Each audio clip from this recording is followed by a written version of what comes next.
Hello guys, welcome back to my channel. Capsicum ಪಲ್ಯ ಮಾಡೋದು ಹೇಗೆ ಅಂತ ನೋಡೋಣ ಬನ್ನಿ. ಇಂಗ್ರೀಡಿಯೆಂಟ್ಸ್: 4ರಿಂದ 5 ಕ್ಯಾಪ್ಸಿಕಮ್ನ ಕಟ್ ಮಾಡಿ ಇಟ್ಕೋಬೇಕು.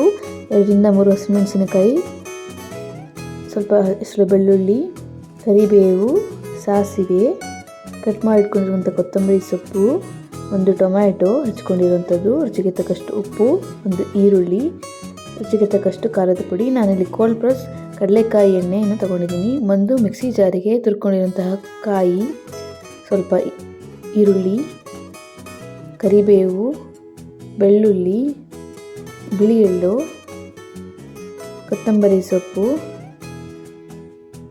ಸ್ವಲ್ಪ ಹುಣಸೆಹಣ್ಣು, ಇವಿಷ್ಟನ್ನು ಹಾಕಿ ನುಣ್ಣಗೆ ನೀರಲ್ಲಿ ರುಬ್ಕೋಬೇಕು. ನೀರು ಹಾಕಿ ನಂತರ ಒಂದು ಪ್ಯಾನಿಗೆ 2ರಿಂದ 3 ಟೀ ಸ್ಪೂನಷ್ಟು ಕಡಲೆಕಾಯಿ ಎಣ್ಣೆ, ಸಾಸಿವೆ, ಬೆಳ್ಳುಳ್ಳಿ, ಕರಿಬೇವು, ಹಸಿಮೆಣಸಿನಕಾಯಿ, ಈರುಳ್ಳಿ ಇವೆಷ್ಟನ್ನು ಹಾಕ್ಕೊಂಡು ಚೆನ್ನಾಗಿ ಫ್ರೈ ಮಾಡ್ಕೋಬೇಕು. ಈರುಳ್ಳಿ ಬೆಂದ ನಂತರ ಒಗ್ಗರಣೆಗೆ ಟೊಮ್ಯಾಟೊ ಆ್ಯಡ್ ಮಾಡ್ಕೊಂಡು ಅದನ್ನು ಸಹ ಚೆನ್ನಾಗಿ ಫ್ರೈ ಮಾಡ್ಕೋಬೇಕು. ನಂತರ ಕಟ್ ಮಾಡಿ ಇಟ್ಕೊಂಡಿರುವಂತಹ ಕ್ಯಾಪ್ಸಿಕಮ್ನ ಒಗ್ಗರಣೆಗೆ ಹಾಕಿ ಅದು ಒಂದು 5 ನಿಮಿಷ ಫ್ರೈ ಮಾಡ್ಕೋಬೇಕು. ಇಟ್ಕೊಂಡಿರುವಂತಹ ಮಸಾಲೆಯನ್ನು ಒಗ್ಗರಣೆ ಹಾಕಿ ಅದನ್ನು ಒಂದು 2 ನಿಮಿಷದಷ್ಟು ಕುದಿಸ್ಕೋಬೇಕು.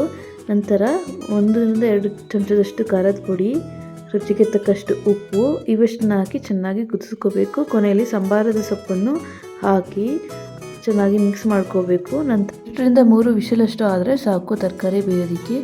ನನ್ನ ರೆಸಿಪಿ ಇಷ್ಟ ಆದಲ್ಲಿ please like, share and subscribe my channel. Thank you guys. Thank you for watching.